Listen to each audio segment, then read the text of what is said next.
नमस्कार. आज मी 1962च्या युद्धाच्या वेळेस भारताने घेतलेले राजकीय निर्णय याबद्दल काही बोलणार आहे. भारत स्वतंत्र झाला तेव्हा चीनने देखील आपलं स्वतंत्र राष्ट्र स्थापित केलं, ज्याला पब्लिक रिपब्लिक ऑफ चायना असं म्हणतात. भारताने चीनबरोबर मित्रतेचे वातावरण ठेवायचे असा निर्णय घेतला, पण चीन या निर्णयाशी सहमत नव्हता. याच दरम्यान चीनने भारताचा काश्मीरचा भाग, ज्याला अक्साई चीन म्हणतात, तो स्वतःच्या ताब्यात आहे असे घोषित केले. यावर भारताने त्यांना एक पत्र पाठवले की काश्मीर हा आमचा भाग आहे, जो तुम्ही घेऊ शकत नाही. यामुळेच 1962च्या युद्धाची ठणगी पडली. भारत व चीन या दोन देशांमध्ये तणावाचं वातावरण निर्माण झालं. तरी देखील जवाहरलाल नेहरू यांनी चीनला बऱ्याच आंतरराष्ट्रीय प्रश्नांमध्ये मदत केली.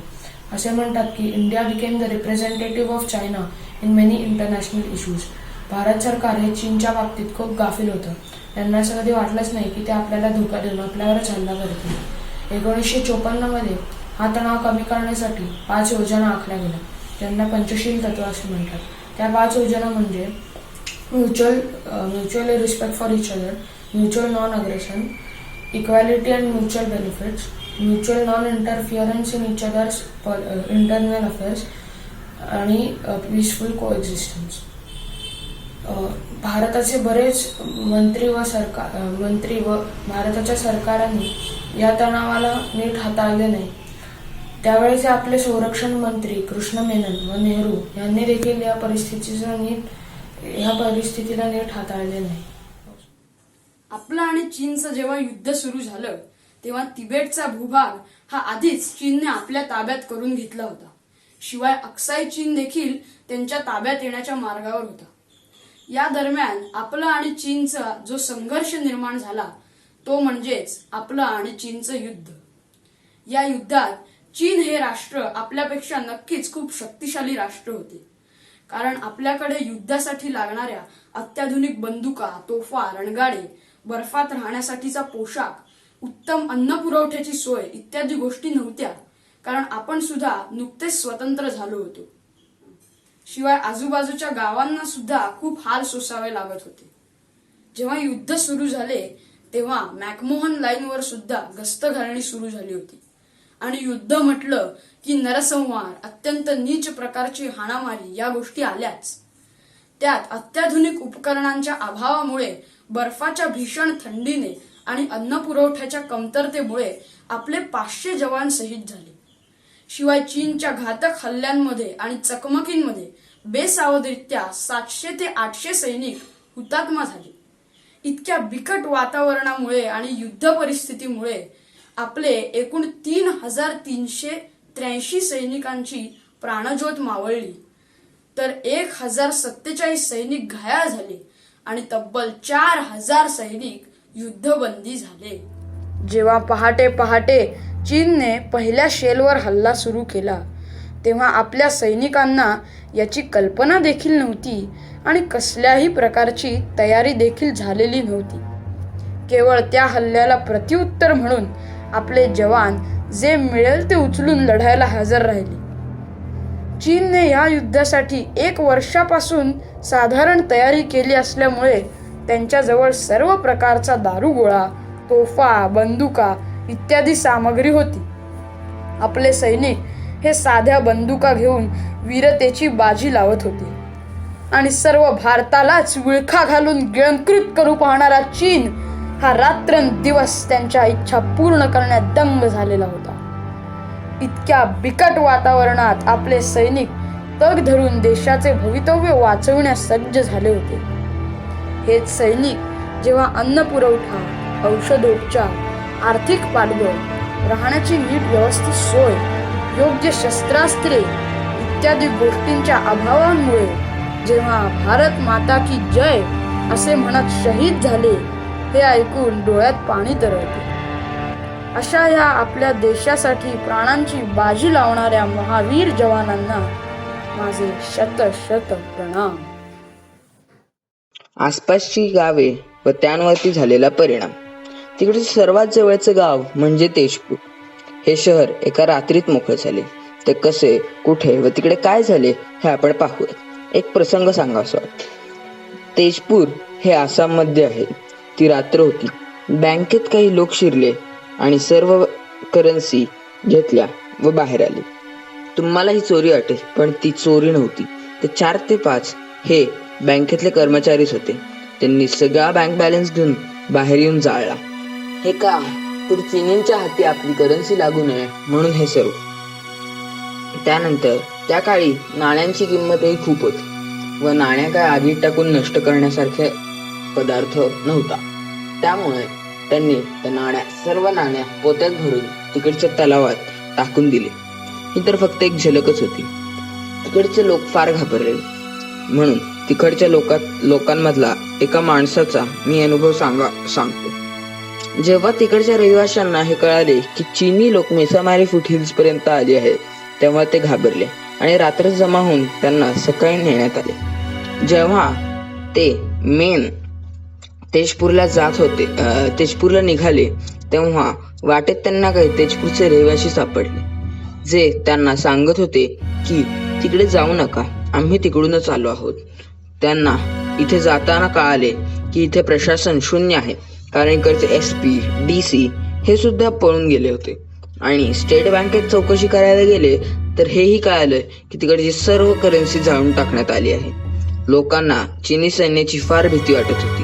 त्यांना असं वाटत होतं की चीनी कधीही आपल्या तेजपूरवरती हमला करू शकतील. त्या काळात आपले पंतप्रधान नेहरूंनी एक भाषण दिले. ते ऐकून लोकांची भीती पक्की झाली. त्यांना असे वाटू लागले की फक्त तेजपूरच नाही तर पूर्ण ईशान्य भारत चीनींच्या हाती जाईल. नेहरूंच्या भाषणातील काही ओळी मला सांगाव्याशा वाटतात. या काळात तेजपूरच्या दरवाज्यांवर काही दुश्मन आहेत. तेजपूर संकटात आहे. ह्या क्षणी माझे हृदय माझ्या बहीण भाऊ जे तेजपूरमध्ये राहतात त्यांच्याविषयी दया व्यक्त करत आहे. कारण त्यांना ह्या प्रसंगामुळे काही कष्ट घ्यावे लागले आणि कदाचित बहुतेक त्यांना अजूनही कष्ट घ्यावे लागतील. आम्ही त्यांना वाचवू, पण करून आम्ही तरी किती मदत करणार त्यांना संकटातून वाचवता येणार नाही. नेहरू वरच्या ओळीत ज्या संकटाविषयी बोलत आहेत ते संकट फक्त तेजपूरवरती नव्हते, ते संकट पूर्ण भारताचे होते. तर आज आपण इंडो चायना वॉर काय हरलो ह्याची काही कारणं पाहू. तर पहिलं कारण आणि सर्वात महत्वाचं आणि मोठं कारण म्हणजे आपलं जे सैन्यबळ होतं ते चीनी सैन्यापेक्षा 8 पटीने कमी होतं. हे सर्वात महत्वाचं कारण ठरलं हरण्यासाठी. दुसरं कारण म्हणजे इंडो चायना वॉर मध्ये चायनाकडे आर्थिक पाठबळ फार जास्त होतं, त्यामुळे त्यांच्याकडे फार आधुनिक शस्त्रास्त्र होती. तसं आपलं बघायला गेलं तर आपलं पाठबळ काय चांगलं नव्हतं, त्यामुळे आपण सैन्याला जास्त चांगली व आधुनिक शस्त्रास्त्रे पुरवू शकलो नाही. आणि तिसरं कारण म्हणजे ज्यावेळेस चायना ह्या देशाने हल्ला केला त्यावेळेस आपल्या सैन्याला हे काहीच माहिती नव्हतं, त्यामुळे ते एकदम गोंधळून गेले आणि त्यांना जे मिळेल जसं कसलं मिळेल तसलं ते घेऊन लढायला गेले. भारत चीन युद्ध हे चीन आणि भारत यांच्यामधील 1962 मध्ये घडलेले युद्ध होते. चीन वादग्रस्त हिमालयीन सीमा ही या युद्धाचे मुख्य कारण होते. 1959 च्या तिबेटी विद्रोहादरम्यान दलाई लामा यांना भारताने आश्रय दिला तेव्हा अनेक सीमा चकमकी झाले.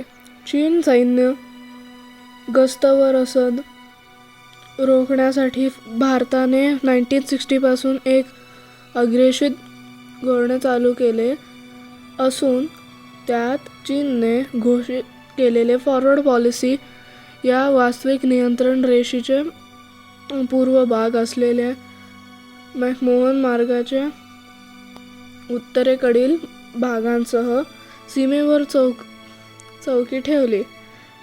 1959 मध्ये प्रीमियर झोऊ एनलाईने लाईन ऑफ ॲक्च्युअल कंट्रोल घोषित केले. चीनने 1960 ते 1962 च्या काळामध्ये चीनी मात्सुंदी वसाहतीने नकार दिल्यानंतर चीनी सैनिकी कारवाईत तीव्र वाढ झाली आणि चीनने एप्रिल 1962 पासून लडाखमध्ये पूर्वीच्या बंदी घेतलेल्या फॉरवर्ड पॉलिसी पुन्हा सुरू केल्या. चीनने 20 ऑक्टोबर 1962 रोजी हल्ला करण्यास सुरुवात केली. त्यांनी वादग्रस्त प्रदेशावर आक्रमण केले. लडाखमधील लांब हिमालयी सीमेवर आणि मॅकमोहन लाईन ओलांडून त्यांनी भारतीय सैन्यावर विजय मिळवला आणि रेजांगला आणि तवांगला ताब्यात घेतले. जेव्हा 20 नोव्हेंबर 1962 रोजी चीनने युद्धबंदी जाहीर केली आणि युद्ध हद्दपार केली, तेव्हा दावा केला की त्यांनी वास्तविक नियंत्रण रेषेत माघार घेतली. बऱ्याच लढाईत डोंगराच्या कठोर परिस्थितीत 14,000 फूट उंचीवर झाले. चीन किंवा भारत या दोन्ही नौदल आणि हवाई हल्ल्यांना कमतरतेमुळे भारत-चीन युद्ध उल्लेखनीय होते. मॉस्कोने विशेषतः प्रगत MiG फायटर विमानांच्या विक्रीसह भारताला पाठिंबा देण्यासाठी एक मोठा प्रयत्न केला. अमेरिका आणि ब्रिटन यांनी प्रगत शस्त्र भारताला विकण्यास नकार दिला. भारत आणि चीनमधील हे पहिले युद्ध होते.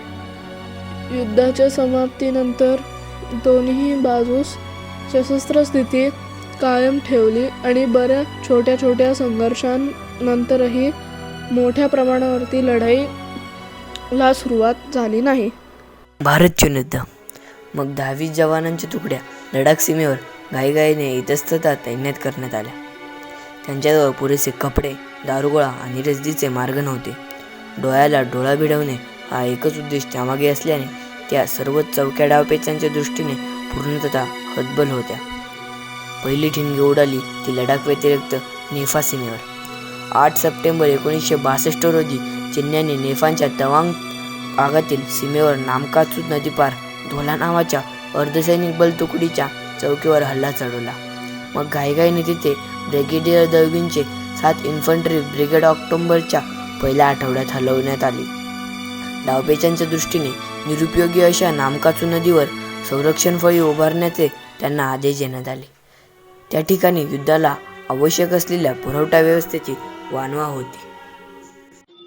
लेफ्टनंट जनरल थोरात यांनी या परिस्थितीचा सखोल अभ्यास करून एक समरी भारत सरकारला दिली होती, जी नाकारली गेली. भारतीय सरकारने आपल्या लष्कराला पुरेसा पाठिंबा दिला नाही. तिबेट चीनला देणे, लष्कराला पाठिंबा न देणे व चुकीचे राजकीय निर्णय व नेतृत्व ह्या कारणांमुळे हे युद्ध आपण हरलो असा दावा आहे.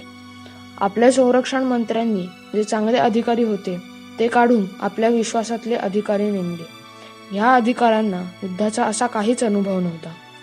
नेहरूंनी घेतलेले अलिप्ततावाद धोरण त्यांच्या अंगाशी आले. आपण युद्ध हरल्यावर हेंडरसन ब्रुक्स समिती ह्यांना आपण हे युद्ध का हरलो ह्याची माहिती काढायला सांगितली, जी अजून गुप्त ठेवली आहे, कारण ह्यात बऱ्याच मंत्र्यांचा हात असावा असा संशय आहे. धन्यवाद. 1962च्या आधी चायना आणि भारताचे संबंध चांगले होते. त्यानंतर यावर नेहरूंचा असाही नारा आहे की हिंदी चीनी भाई भाई. चायना हा एक कम्युनिस्ट देश असल्यामुळे इतर देश त्यांच्याशी चांगले संबंध ठेवू इच्छित नव्हते, पण भारताने त्यांच्याशी चांगले संबंध ठेवण्याचा निर्णय घेतला. यानंतर 1960 मध्ये भारताला व्हीटो पॉवरची मागणी आली. व्हीटो पॉवर म्हणजे राजासारखी अनुमती देण्याची पॉवर, पण ही पॉवर आपण नकारली व ती चायनाला देण्याचा नेहरूंनी निर्णय घेतला. ही एक नेहरूंची सर्वात मोठी चूक म्हणता येईल आणि याच पॉवरमुळे चायनाला भारतावर दबाव आणण्यासाठी मदत मिळाली. त्यानंतर अरुणाचल प्रदेशामध्ये जी हिमालय पर्वतांची रांग आहे तिलाच भारत चीनची आंतरराष्ट्रीय बॉर्डर म्हणण्यात आले. याच बॉर्डरला मॅकमिलन लाईन असं म्हणतात. मॅकमिलन लाईनच्या खाली आणि अरुणाचल प्रदेशामध्ये वरील डाव्या कोपऱ्यात तवांग नावाचे गाव आहे. हे गाव 3 देशांच्या खूप जवळ आहे, ते म्हणजे भूतान, भारत आणि चीन. याच गावावर चीनचा डोळा होता आणि युद्धामध्ये चीननी भारतात प्रवेश घेण्यासाठी हेच गाव वापरले. मग 1960मध्ये झोऊ एनलाई जे चायनाचे प्रीमियर होते त्यांनी भारताला असा सल्ला दिला की स्टेटस किंवा ठेवूयात, म्हणजे अक्साई जे चीनला हवे होते आणि जे भारताचे होते ते त्यांना देऊन टाकूयात, व नेफा हे जे चीनला पाहिजे होते पण जे भारताचे होते ते भारतालाच असू दे. ह्यावर नेहरूंनी पूर्णपणे नकार दिला. भारताचे सैन्य जे मॅकमिलन लाईनवर होते ते पण झोऊ एनलाईननी 20 किलोमीटर आत ढकलायला लावले व त्यांनी असंही सांगितलं की ते पण त्यांचे 20 किलोमीटर आत ढकलतील त्यांचे सैन्य. यावरही नेहरूंनी नकार दिला. यावरून आपल्याला असं कळतं की चीन थोडं थोडं करून भारताचा प्रदेश आपलंसं करत होतं. 1960मध्ये नेहरूंचा एक मोठा डिसिजन तो म्हणजे भारतीय सेनाने फॉरवर्ड पॉलिसी वापरली पाहिजे, म्हणजे भारताचे सैन्य हे मॅकमिलन लाईन व अक्साई चीनवर हलवले गेले पाहिजे, कारण चीनचा तिथला बराचसा प्रदेश जिंकून झाला होता व ते भारतावर युद्ध करू शकत होते. यातील काही सैन्य हे मॅकमिलनच्या उत्तर दिशेला सुद्धा हलवले गेले. ऑक्टोबर 12ला नेहरूंनी सांगितलं की आपले भारतीय सैनिक चीनला हकलण्यासाठी प्रयत्न करत आहेत. चीनमधला एक प्राध्यापक झू यान याच्याप्रमाणे हा भारतचा हल्ला हा एका मोठ्या प्रमाणावर युद्ध चालू करणार आहे. भारताच्या बाजूने पहिला हल्ला झाल्यामुळे हे युद्ध चालू झालं असं त्यांचं म्हणणं होतं. झूच्या मताप्रमाणे हे सिद्ध करत होतं नेहरूंचा हट्टीपणा आणि दुसऱ्या देशांवर हल्ला करण्याचा ची प्रवृत्ती येत होती. ठागला या देशाच्या बाजूने गेल्यानंतरच चीनच्या हेड गव्हर्नमेंटनी 2 माणसांना भारतच्या आक्रमणाच्या कारण हे शोधायला सांगितली. नेहरूंचं असं म्हणणं होतं की त्यांनी कितीही आक्रमणं केली तरी आपण काही करायचं नाही. चीनने असं ठरवले की भारताच्या आक्रमक भावनेला मिटवून टाकायचं, पण ते अशक्य ठरलं.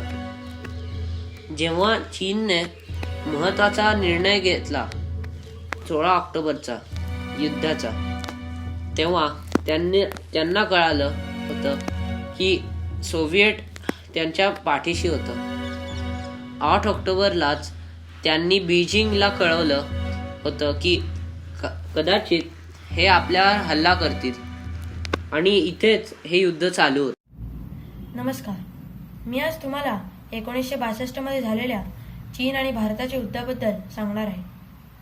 या युद्धामध्ये सुरुवात हे चीनने केली होती. त्यांनी 1 वर्ष आधीच या युद्धाची तयारी सुरू केली आणि 1962मध्ये त्यांनी भारताला काही कल्पना नसतानाच हे युद्ध सुरू केले. तर चीनने हे युद्ध का केले किंवा त्यांनी असं युद्ध का ठरवलं याच्याबद्दल मी तुम्हाला आज सांगणार आहे. चीनने का बरं हे युद्ध सुरू केले असं मी तुम्हाला आता सांगणार आहे. चीनमध्ये पीपल्स रिपब्लिक ऑफ चायना म्हणजेच PRC अशी एक संस्था होती. ती संस्था भारताच्या सर्व चालींवर निरीक्षण करत होती. त्यांना असे कळाले की भारत यांना तिबेट हा एरिया परत पाहिजे होता. हो, परत पाहिजे होता. म्हणजे आधी तिबेट हा एरिया भारताकडे होता, पण तो चीननी घेतला होता आणि भारताला हा एरिया परत त्यांचा बफर तयार करायला, म्हणजेच आपले सैनिक तिथे ट्रेन करायला आणि तिकडे त्यांचे कॅम्प्स बांधायला ही जागा हवी होती. आणि अजून एक म्हणजे भारताच्या सीमेवरती भारत हे चीनच्या समोर आग्रह दाखवत होता. त्यामुळे चीनला काहीतरी प्रतिकार द्यावा असे वाटले.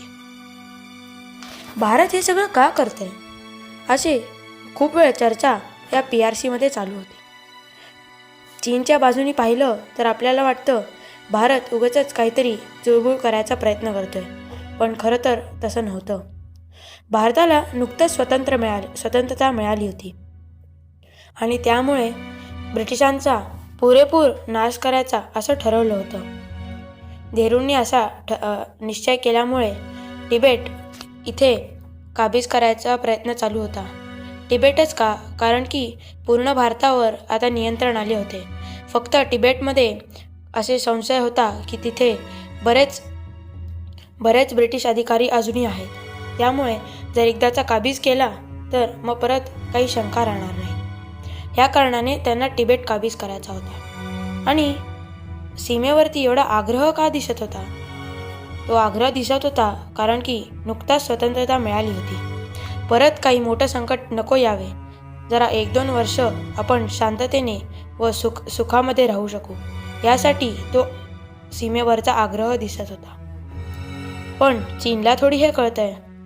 तो आपला असा विचार करतो की भारत उगाचच काहीतरी चाळे करायचा प्रयत्न करतोय. मग चीन आपले स्वतःचे काहीतरी नियम व अटी तयार करतात की तिबेट याला काबीज नाही करायचे आणि तिबेटमध्ये भरपूर मिलिटरी फोर्स पाठवतात. आणि जे सीमेवरती आग्रह चालू असतं त्याच्यावर सुद्धा ते प्रतिसाद देतात. आपले चीनचे सैनिकसुद्धा त्यांना तसेच आग्रह दाखवायला लागतात. आता भारताला हे सहन होत नाही. भारताला पण कळत नाही की चीन असं का करतोय. आम्ही त्याला काहीच त्रास देत नाही आहे. आम्ही आमचं जे उरलेलं काम होतं ते पूर्ण करण्याचा प्रयत्न करतोय. असं खूप वेळ वादविवाद झाल्यावर शेवटी चीनने माघारी घेतली. परंतु खरं तर ही माघारी नव्हती. 1 वर्ष त्या माघारीनंतर ते परत युद्धासाठी काम करत राहिले आणि भारताला ह्याची एकही कल्पना नव्हती. 1 वर्ष पूर्ण तयारी झाल्यावर 1962 भारताला काहीच कल्पना नसताना चीनचे सैनिक भारताच्या नकाशामध्ये घुसून मारामारी सुरू केली. भारताला काहीच कल्पना नसताना सुद्धा हे सैनिक दटून उभे राहिले आणि लढत राहिले. आपल्या भरपूर सैनिक शहीद झाले. परंतु तरी आता आपल्याला आपण जिंकू नाही शकणार असं दिसत होतं. चीनने आधीच तयारी केल्यामुळे त्यांचा विजय झाला.